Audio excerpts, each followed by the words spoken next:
LG साहब ने काला चश्मा पहना, इसको कुछ दिखाई नहीं देता है। एलजी साहब की आंखों को हम रोशनी लाएंगे, उसको इलाज कराएंगे अमृतसर में, क्योंकि उसको कुछ दिखाई नहीं दे रहा है।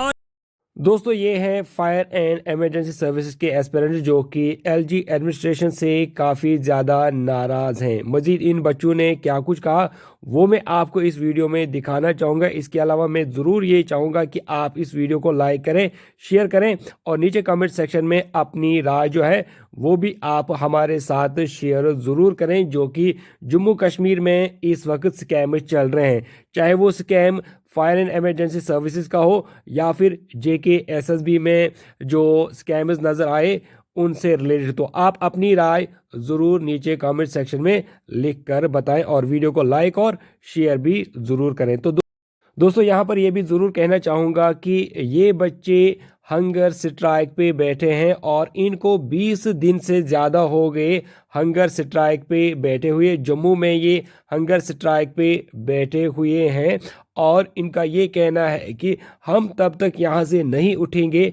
जब तक इनको इंसाफ नहीं मिलेगा। तो आप ये वीडियो देखें और शेयर भी ज़रूर करें।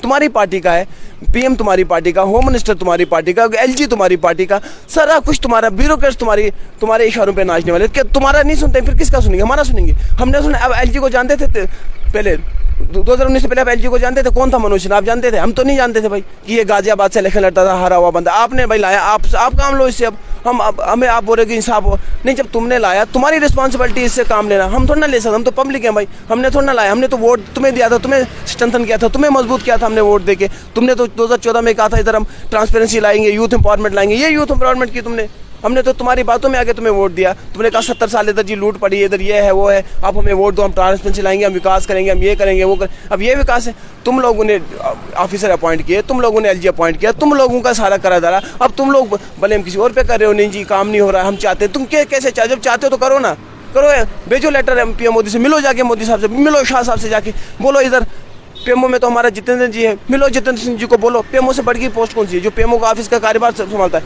कि PMO को पता नहीं है 2 बार इलेक्शन जीता है, उसको पता नहीं करप्शन हो रही है? ये सारा के डंकोसला है, लोगों को गुमराह करने की पॉलिटिक्स है और कुछ नहीं। यूथ को दरबिदर खजल करने की पॉलिटिक्स, और इसके अलावा मैं कुछ नहीं कहूँगा। क्योंकि ये लोग हैं, इन्होंने सिर्फ जम्मू कश्मीर में शराब के ठेके देने का काम किया है। इन्होंने सिर्फ ये समझा कि जम्मू कश्मीर के लोगों को शराब पी के दूर रखो, इनको बस सिर्फ सपनों में ही विकास दिखे, ओरिजिनल विकास नहीं। क्योंकि ये जो यूथ है सारा एजुकेटेड यूथ है, पढ़ा लिखा यूथ है, जिसको नौकरी करना नौकरी में होना चाहिए वो सड़कों पे है। जो सड़कों पे होने चाहिए उनको नौकरी आपने दे दी है। 8th पास को आपने, हैंडीकैप बंदों को आपने नौकरी दी है, और जो मेन स्ट्रीम वाले बंदे हैं वो हमारे पीछे बैठे। ये कब तक करोगे? कब तक? एक बार 2 बार तुमने झूठ बोल के तुम तो पावर में आ गए, लेकिन आगे नहीं आओगे। हम ये बता देना चाहते हैं। कितना निसार साहब आज बैसाखी है, क्या प्लान है कि इसी तरह से हंगर स्ट्राइक पर ईद भी गुजारनी है?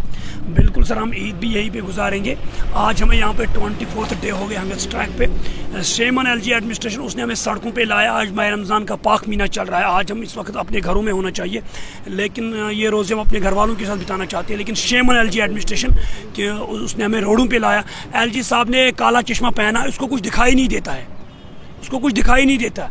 हमें लग रहा है हम 1-2 रुपया लोगों से मांगेंगे और LG साहब की आंखों को हम रोशनी लाएंगे, उसको इलाज कराएंगे अमृतसर में, क्योंकि उसको कुछ दिखाई नहीं दे रहा है। आज हमें यहाँ पे 24 डे हो गए। हमें इस बात का दुख है, यहाँ पे कोई LG एडमिनिस्ट्रेशन की तरफ से कोई भी नहीं आया और पॉलिटिशियन की तरफ से कोई भी नहीं आया। हम तो चाहते हैं, हमारी जेन्युइन डिमांड है, अगर आप लोगों ने इसमें कमेटी का आना छूट किया है तो कमेटी बिठाने के क्या फ़ायदा है? वही कमेटी जो जल शक्ति PSI और FW में बिठाई है, उन्होंने वहाँ पे 40 दिन के बाद रिपोर्ट सबमिट किया है, और FW और SI जल शक्ति वो शक के बुनियाद पे उन्होंने स्क्रैप किया है। जो CBI का काम था, एंटी करप्शन वालों का काम था, वो तो खुद हम एस्पिरेंटों ने काम किया है।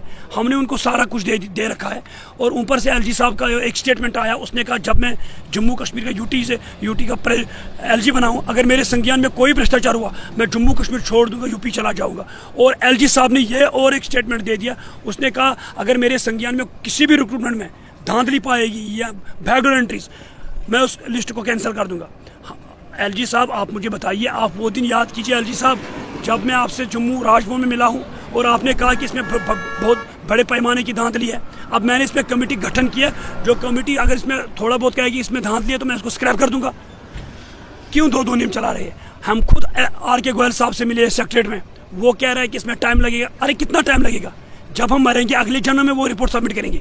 अगर उनको 1 महीना दिया गया है, 4था महीना चल रहा है, अनफॉर्चुनेटली ये कहना पड़ता है, वो तारीख पे तारीख दे रहे। रविंदर रैना के पास गए, वो खाली बातें करता है। जो रविंदर रैना है ना, वो खाली बातें करता है, उसको आगे उसको कुछ भी नहीं चलता है। मैं 5 बार रविंदर रैना के ऑफिस में गया और उसने कहा कि ये बहुत बड़ा घोटाला है, CBI की जांच होनी चाहिए, लेकिन कोई सुनता ही नहीं है, कोई सुनता ही नहीं हमारी बात। और अभिनव शर्मा, एडवोकेट भाजपा के स्पोक्स पर्सन, उसी ने जंग छेड़ी, उसी ने लड़ाई छेड़ी। आज अभिनव शर्मा कहाँ पे है? जब पार्टी का प्रेशर आया ना उसके ऊपर, तो उसने भी ये काम छोड़ दिया। अब हम नहीं छोड़ेंगे, सुप्रीम कोर्ट के अंदर अपना हक लेकर रहेंगे। We want justice after CBI inquiry and NIA inquiry. चले, बहुत बहुत शुक्रिया। लगातार fire and emergency service aspirants की जानिब से एक ही मांग की जा रही है कि जो 3 मेंबर्स कमेटी बनाई गई थी वो रिपोर्ट सबमिट की जाए और उसके बाद CBI इंक्वायरी हो, और ताकि जितने भी एस्पिरेंट्स के साथ ये नाइंसाफ़ी हुई है उनके साथ इंसाफ हो सके। देखने वाली बात तो ये होगी कि कब तक 3 मेंबर्स कमेटी जो है वो अपनी रिपोर्ट सबमिट करती है और कब तक इन लोगों के साथ इंसाफ होता है।